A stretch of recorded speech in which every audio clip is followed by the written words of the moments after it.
Hello everyone and welcome. In this one I'm showing you how to add a frame in Figma. So guys, just be sure to navigate to the community of Figma and in the search bar type in frame. And guys, from this search you can either press enter, which I will do, or you can just open up this device frames file. And as you can see, we have different frames for phone, desktop. So for example, also you can see these are the frames for a certain devices. So maybe if you're looking to create a frame for maybe a YouTube video or something, you can do this. So just press on open in Figma. All right, now it's logging in and loading up.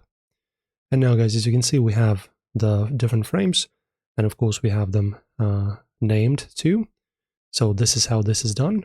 And now you can either, for example, resize these or also delete some of these frames and maybe leave the ones that you desire. So for example, if you want to resize, you can just do it like this. So say I want this phone frame and I want to delete the others. Just delete all these and leave only this one. If you just, need this project entirely for this one frame, you just make it bigger, right? Just make sure that the aspect ratio is correct. And now you can insert images into here, maybe some video, and etc. Just customize it to any extent that you like. That's pretty much how this is done. Hopefully you enjoy. Guys, if you did, don't forget to support us, we greatly appreciate it. Press like on the video and of course subscribe.